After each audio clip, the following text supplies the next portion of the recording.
பிரியமானவர்களே, இயேசுவின் நாமத்தில் நான் உங்களை வாழ்த்துகிறேன்.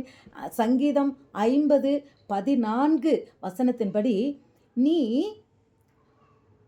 உன் தேவனுக்கு ஸ்தோத்திர பலிகளை செலுத்தி உன்னதமான தேவனுக்கு பொருத்தனைகளை நிறைவேற்றுவாயாக. ஹல்லேலூயா. இன்றைக்கு நாம் பொருத்தனைன்ற தலைப்பில் கர்த்தர் நம்மோடு பேச போகிறார். பிரியமானவர்களே, பொருத்தனை என்பது தேவனோடு நம்ம செய்கிற ஒரு சின்ன தேவனோடு நம்ம செய்கிற ஒரு சின்ன உடன்படிக்கைன்னு கூட வச்சுக்கலாம். நம்ம ஆண்டவருக்கு ஒரு சின்ன நான் இப்படி செய்கிறேன் ஆண்டவரே அப்படின்னு அவர்கிட்ட பேசிக்கிறது. அன்றைக்கு யாக்கோபு என்ன பண்ணுறான், அப்பா வீட்டிலேருந்து புறப்பட்டு இப்படி போகும்போது அந்த பெத்தேலில் அவன் படுத்திருக்கிற இடத்துல ஒரு தூணை நிறுத்தி, தேவன் தரிசனம் கொடுத்த இடத்துல ஒரு தூணை நிறுத்தி அதில் எண்ணெயை வார்த்து அவன் சொல்கிறான், ஆண்டவரே, நீர் என்ன திருப்பி இந்த இடத்துக்கு நீர் என்னை பாதுகாத்து கூட்டிகிட்டு வந்தீர்னா உமக்கு என் காணிக்கைகளில் எல்லாம் நான் 10ல் 1 மடங்கு தசம பாகம் தருவேன் என்று உமக்கு நான் பொருத்தனை பண்ணுறேன் அப்படின்னு சொல்கிறார். அவர் பண்ணது பெருசில், அவர் திரும்பி வரும்போது ஆண்டவர் அவரை பார்த்து சொல்கிறாரு, நீ அந்த இடத்துல தூணை நிறுத்தி நீ நான் பொருத்தனை பண்ணுவேன்னு சொன்னேன்ல அந்த பெத்தேலுக்கு, நீ போ, அங்கே போ, திரும்பி போ அப்படின்னு சொல்கிறார். ஹல்லேலூயா. அப்போது கர்த்தர் பொருத்தனைகளை அவர் ஏற்றுக்கொள்கிறார். பொருத்தனை என்ன வேணால் நீங்கள் பண்ணிக்கலாம், என்ன வேணால் உங்களால் முடிந்ததை நீங்கள் தேவனிடத்தில் பொருத்தனை பண்ணிக்கணும். நான் காணிக்கை கொடுக்குறேன்னு தயவு பண்ணி பண்ணாதீங்க. ஏன்னா பொண்ணும் பொருளும் கர்த்தருடையது. அவர் சொல்கிறார், நீங்கள் எனக்கு என்ன காணிக்கை கொண்டு கொடுக்க முடியும்? ஏன்னா அந்த உலகத்தில் உள்ள பொண்ணு பொருள், மாணிக்கம், வைரம், மரகதம் எல்லாம் அவருடைய பொருள். அதிலிருந்து எடுத்து நீங்கள் காணிக்கை கொடுக்கறதுக்கு நீங்கள் யார்? பொருத்தனை பண்ணுறதுக்கு நம்ம யார்? அப்போது நாம் என்ன செய்ய வேண்டும்? நம் இருதயத்திலிருந்து அதுதான் காணிக்கையாக கொடுக்கணும். நொறுங்குண்ட இருதயத்தை நம்ம அவருக்கு காணிக்கையாக கொடுக்கணும். விலை மதிப்பில்லாத ஒன்றை நாம் அவருக்கு காணிக்கையாக கொடுக்க வேண்டும். அன்னாள் எதை பொருத்தனை பண்ணினா? அன்னாள் அவளுக்கு குழந்தையே இல்லை. அவளுடைய அந்த கூட இன்னொரு 2வது கல்யாணம் முடித்து வந்தவ இவளை ரொம்ப ரொம்ப வேதனைப்படுத்துகிறான். ஆனால் கணவன் ரொம்ப நல்ல கணவன். அதாவது 10 குமாரனுக்கு நான் சமல்லையா அப்படின்னு கேட்குறான். அப்படி ஒரு கணவன். வேற ஒருத்தவங்கன்னா குழந்தை இல்லைன்னு சொன்னால் அந்த பொம்பளைய அவங்க பேசுகிற பேச்சிலேயே சாகடிச்சிருவாங்க இந்த காலத்துலன்னா. ஆனால் அவன் அவ்வளவு எல்கானா, அவ்வளவு அருமையான ஒரு அன்பான ஹஸ்பண்டு. ஆனால் இவ என்ன பண்ணுறா, அவன் நம்மளை இப்படி கஷ்டப்படுத்துகிறாளேன்றதுக்காக தேவனுடைய ஆலயத்துக்குள்ளே போய் என்னைக்கு சொல்கிறான், ஆண்டவரே, நீர் எனக்கு ஒரு குழந்தைய கொடுத்தீர்னா அந்த குழந்தைய நானே உமக்கு கொடுத்துட்றேன் அப்படின்னு சொல்லி ஒரு பொருத்தனை பண்ணிக்கிறான். கர்த்தர் பொருத்தனையை கேட்கிற தேவன், அங்கீகரிக்கிறவர்.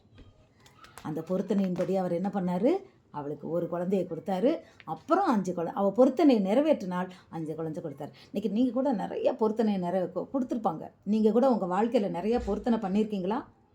தேவனுடைய காரியத்தில் நீங்கள், நான் இது செய்வேன் ஆண்டவரே, இதை நான் இனிமேல் விட்டுருவேன் ஆண்டவரே, இனிமேல் இதுக்கு எனக்கு சம்மந்தம் இல்லை, நான் விட்டுட்டேன் அப்படின்னு சொல்லி நீங்கள் தேவனோட நீங்கள் பொருத்தனை பண்ணியிருக்கீங்களா? அதை மறந்துட்டீங்களா? அதை நிறைவேற்றியிருக்கீங்களா இல்லையா? அதை யோசித்து பாருங்கள். அதை இன்றைக்கு நீங்கள் யோசித்து பாருங்கள். நிச்சயமாக கர்த்தர் நம்மளுடைய பொருத்தனைகளை அவர் அங்கீகரிக்கிற தேவன். நிச்சயமாக அந்த பொருத்தனையை நாம் நிறைவேற்ற வேண்டும். நம்ம பொருத்தனையை அவர் நிறைவேற்ற முடியாது. அவருக்கு கொடுத்த வாக்கு தத்தத்தை தான் அவர் நிறைவேற்றுவார். அப்போது நாம் நம்மளுடைய பொருத்தனையை நாம் நிறைவேற்ற வேண்டும். இப்போ பொருத்தனைன்றது என்ன? அந்த காலத்தில் பலியிடுறதுக்காக சொல்கிறது. ஆனால் இப்பொழுது அப்படி இல்லை. நம்ம என்ன பொருத்தனை பண்ண போகிறோம்? குடிக்கிறவன் என்ன பண்ணலாம், நான் இனிமேல் குடிக்கவே மாட்டேன்னு சொல்லி பொருத்தனை பண்ணிக்கலாம். அதை விட்டுறணும் இல்லையா? நான் 1 மணி நேரம் நான் பைபிள் படிக்கிறேன், நான் 2 மணி நேரம் நான் பைபிள் படிக்க நான் அர்ப்பணிக்கிறேன்னு சொல்லி பொருத்தனை பண்ணிக்கலாம். நான் டெய்லி 1 மணி நேரம் துதிப்பேன் ஆண்டவரேன்னு பொருத்தனை பண்ணிக்கலாம். உமக்கு நான் ஊழியம் பண்ணுறதுக்கு என்ன ஒப்பு கொடுக்குறேன்னு பொருத்தனை பண்ணிக்கலாம். என்னுடைய பிள்ளைய நான் எப்படினாலும் ஊழியத்துக்கு நான் ஒப்பு கொடுக்குறேன்னு பொருத்தனை பண்ணிக்கலாம். அன்னாள் சொன்னால அதுபடி நம்ம பொருத்தனை பண்ணிக்கலாம். அப்போது பொருத்தனை நாம் செய்யும்போது அவர் நிச்சயமாகவே அந்த காரியத்தை, நம் விண்ணப்பத்தை அவர் நிறைவேற்றுகிறார். அதே மாதிரி அவன் திரும்பி வந்தானா? அவன் சொன்னான்ல, நீங்கள் என்னை பாதுகாத்து நீங்கள் என்னை திருப்பி கூட்டிகிட்டு வந்தீங்கன்னா 10ல் 1 தசம பாகத்தை நான் உங்களுக்கு கொடுப்பேன் ஆண்டவரேன்னு சொன்னானே. அப்போ அந்த மாமனார்கிட்ட இருந்து 14 வருடங்கள் அவன் கஷ்டப்பட்டு அவன் இருந்து அவனை காப்பாற்றி 2 குழந்தைங்களோடையும் அத்தனை பிள்ளைங்களோடையும் வேலைக்காரியோடையும் எப்படி போனான்? அந்த பாட்டு கூட ஒன்று இருக்குமே, இரு பரிவாரங்கள் எனக்கு தந்தீர்னு பாட்டு பாடுவாங்களே, வெறுங்கையாய் நான் கடந்து வந்தேன், இரு பரிவாரங்கள் எனக்கு தந்தீர். அவனுடைய பொருத்தனையை கேட்டு கர்த்தர் 2 பரிவாரங்களை ஜனங்களை கொடுத்தாரு. ஹல்லேலூயா. பொருத்தனை நம்ம பண்ணுனா அவர் அளவில்லாமல் அந்த காரியங்களை அப்படியே நம் வாழ்க்கையிலே நிறைவேற்றுவார். தெரியுமானவர்களே, ஒரு வருஷத்துக்குள்ளே நான் கட்டாயம் நான் வேதத்தை ஒரு 2 வாட்டியை வாசிப்பேன், 3 முறை நான் படித்து முடிப்பேன், நான் இத்தனை வசனங்களை நான் மனப்பாடம் பண்ணுவேன். பொருத்தனை பண்ணலாம், அதில் தப்பே இல்லை, அதுதான் வேணும். இன்னும் சொல்லப்போனால் பரிசுத்தம், நம்மகிட்ட என்னென்ன காரியங்கள் இல்லையோ அந்த காரியங்களை நம்ம தேவனிடத்தில் அறிக்கையிட்டு, ஆண்டவரே நான் இனிமேல் இப்படி இருப்பேன், நான் இனிமேல் இப்படி செய்வேன்னு சொல்லி தேவனிடத்தில் நாம் பொருத்தனை செய்யும்போது நிச்சயமாகவே கர்த்தர் அந்த பொருத்தனையை கேட்டு நம்மளுடைய ஜபங்களுக்கு அவர் பதில் தர போதுமானவராக இருக்கிறார். அவருக்கு செஞ்சார், அன்னாளுக்கு செஞ்சார், நமக்கு நிச்சயமாக செய்வார். அப்போ பொருத்தனையோடு இந்த 2025ஆவது ஆண்டு ஒருவேளை நீங்கள் பொருத்தனை பண்ணி அதை நிறைவேற்றலைன்னா நீங்கள் நிறைவேற்றுங்க.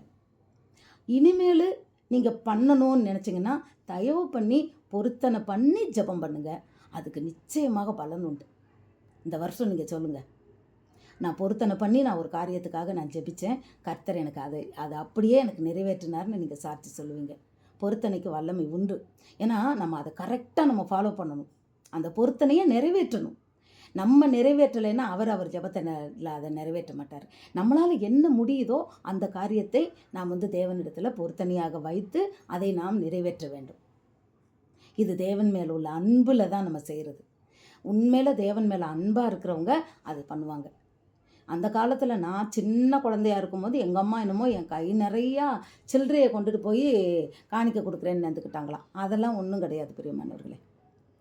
அவர் பொன்னும் பொருளும் கர்த்தருடையது. காணிக்க நான் உனக்கு 1000 ரூபா போட்டுறேன், கோடி ரூபா போட்டுறேன், லட்ச ரூபா போட்டுறேன், அது ரொம்ப லேசு இல்லை. நாம் பொருத்தனை என்பது நம்மை நாம் தேவனுக்கு ஒப்பு கொடுப்பது, தேவனோடு நாம் இன்னும் நெருங்குவது, பரிசுத்த வாழ்க்கையில் நம்ம ஒரு ஸ்டெப்பு வைக்கும்படியான காரியங்களை நாம் செய்வது, நம்மளிடத்தில் உள்ள தேவையில்லாத குணங்களை நான் விட்டு விடுறேன்னு அறிக்கை செய்து பொருத்தனை பண்ணி தேவனிடத்தில் பரிசுத்தமாய் திரும்புவது, அதுதான் பொருத்தனை. இன்றைக்கு இந்த வீடியோ பார்த்து கொண்டு இருக்கிற ஒவ்வொருவரும் உங்களோட வாழ்க்கையில் நீங்கள் என்ன ஜெபக்குறிப்பு இந்த வருஷம் புது வருஷத்தில் பண்ணுறீங்களோ ஒரு பொருத்தனையை நிறைவேற்றுங்க. ஒரு பொருத்தனை பண்ண தேவனோட பண்ணுங்க. அந்த பொருத்தனையை நீங்கள் அதை நிறைவேற்றுவதற்கு நீங்கள் ஜாக்கிரதையாக இருங்க. நிச்சயமாகவே கர்த்தர் உங்களை சாட்சியாகி வைப்பார். God bless you.